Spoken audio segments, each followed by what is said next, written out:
Hoje nós vamos, Coletivo Praxis, se reúne mais uma vez para a gente discutir, refletir um pouco sobre a obra de Maria Helena Souza Pato, A Produção do Fracasso Escolar, História de Submissão e Rebeldia. Mas antes disso eu vou fazer aqui a leitura da biografia intelectual da autora. Essa biografia está disponível no próprio site da autora, tá? Eu acho importante a gente fazer essa conhecer, um pouquinho da história da autora, porque nos ajuda a entender também, talvez, os posicionamentos que ela teve, durante a carreira acadêmica dela, já que a obra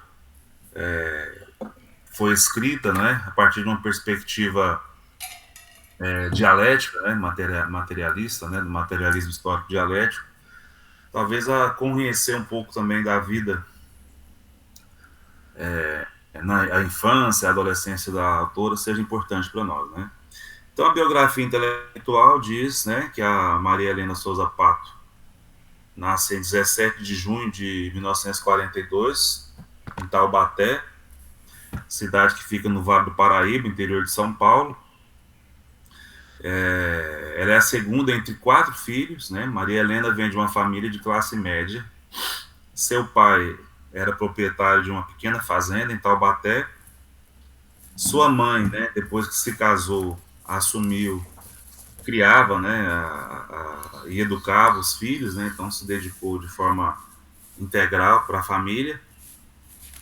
Parte de sua infância foi vivida na fazenda de forma simples e confortável, Ali aprendeu a ler antes de entrar na escola, pois acompanhava atenta a mãe ensinando o irmão mais velho, logo tornando-se sua aluna. Também foi nessa época que seu olhar encontrou a desigualdade social pela primeira vez. Seu relato registra-se como retrato tocante para ela. Crianças muito pobres, em frente a casebres paupérrimos e mais adiante os pais trabalhando nas plantações de arroz.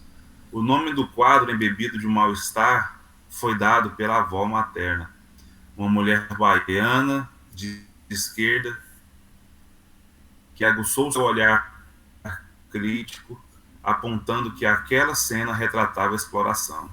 Com 6 anos, a família mudou-se para São Paulo, instalando-se em Tremembé, da Cantareira. Na mesma época, chegavam para morar na parte mais pobre do bairro, migrantes nordestinos que fugiam da miséria e buscavam trabalho. Embora pequena, Maria Helena notou a desigualdade estampada entre 2 realidades, a de sua família e a das famílias mais pobres. A sua infância e as das famílias mais pobres. A sua infância e a infância das crianças, mais pobres, remetendo-os às conversas com a avó. Maria Helena ingressou em uma escola pública já alfabetizada para cursar os 4 anos do ensino primário. Na época, em sua turma só havia meninas, tendo uma relação de identificação com amigas migrantes com quem brincava. Ela foi tocada pela forma como as professoras tratavam suas colegas mais pobres e negras, bastante distinta da maneira como era. Tida como uma das melhores alunas da turma, era tratada de forma diferente, experiência que marcou sua vida. Cursou um ginásio particular entre 53 e 56. Embora a mistura de gêneros já fosse possível, o mesmo não se pode dizer em relação às classes sociais, pois as famílias pobres não podiam pagar as mensalidades. O mesmo corte elitizado foi vivido no colegial cursado nos últimos anos da década de 50 no Mackenzie, optando pelo clássico. Maria lembra que foi aluna de Alfredo Bose, experiência muito significativa em sua vida. Aprovada no processo seletivo na USP, Maria Helena iniciou a graduação em psicologia em 1961, estudando na Maria Antônia. Ela tece críticas ao curso, ao mesmo tempo em que relata que teve bons professores, dentre os quais destaca Florestan Fernandes. um dos poucos autores citados desde a pesquisa de mestrado que sobrevive em sua bibliografia básica ao longo de toda a sua produção, havendo mesmo um texto dedicado a pensar a obra do autor. Tão logo formou-se psicólogo em 1965, Maria Helena passou a compor o quadro docente da faculdade. Uma curiosidade da época é que ela foi consultora do programa infantil Vila Sésamo. Já professora, cursou mestrado entre 67 e 70, sob orientação de Romeu de Moraes Almeida, intitulada Privação Cultural e Educação Pré-Primária. A pesquisa foi publicada em forma de livro em 73. Nela transparece ao mesmo tempo a preocupação com a desigualdade escolar e o olhar embaçado pela ideologia dominante na compreensão do fenômeno.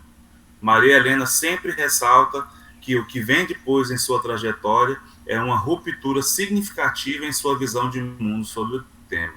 Nos anos seguintes, as trilhas de sua produção intelectual, ainda conectadas com a desigualdade escolar, tomaram outra direção em relação ao mestrado, pondo o debate em outros termos que aprofundaram a compreensão crítica do fenômeno.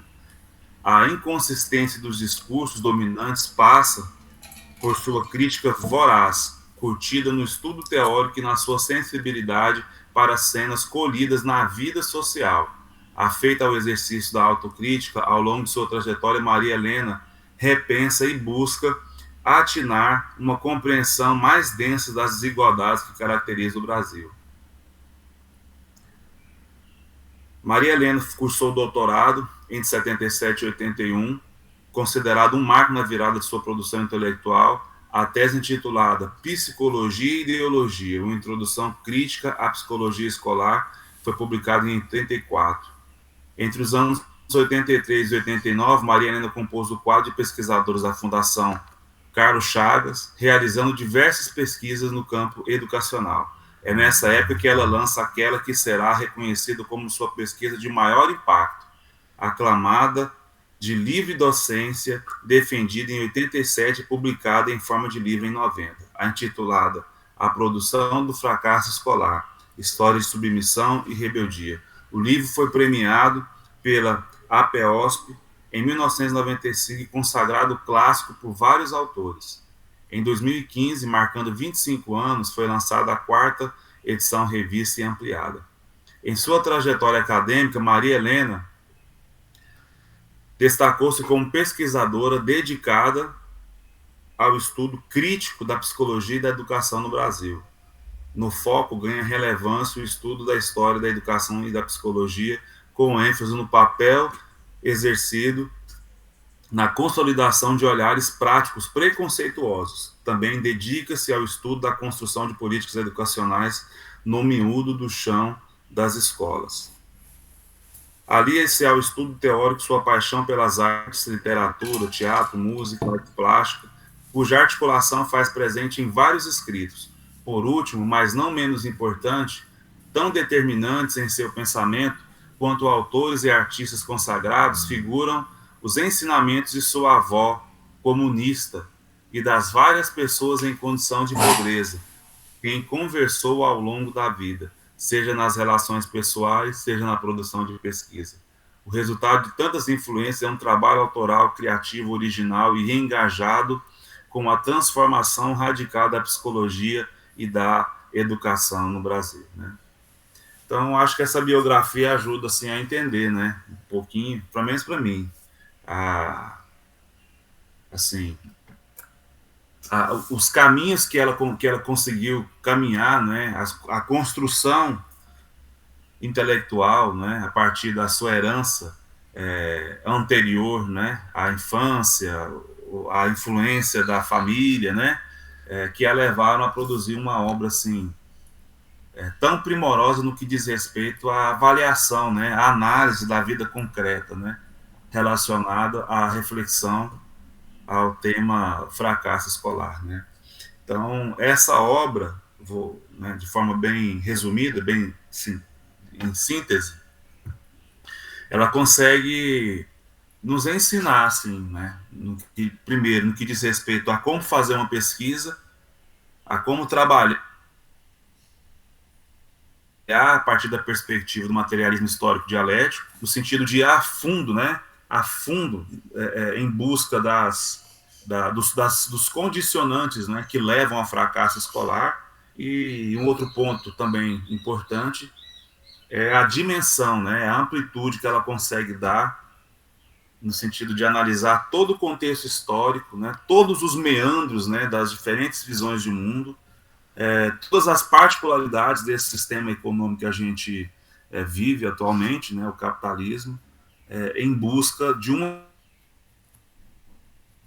explicação que leve, né, à compreensão da produção do fracasso escolar. Então, é uma obra que aponta na direção, no sentido de nos mostrar, ou de ao menos encaminhar, né, se não resolver, no sentido da pesquisa, ao menos encaminhar uma reflexão crítica que coloca a produção ou a produção do fracasso escolar como uma construção ideológica, a partir de uma visão de mundo baseada no sistema econômico vigente, né?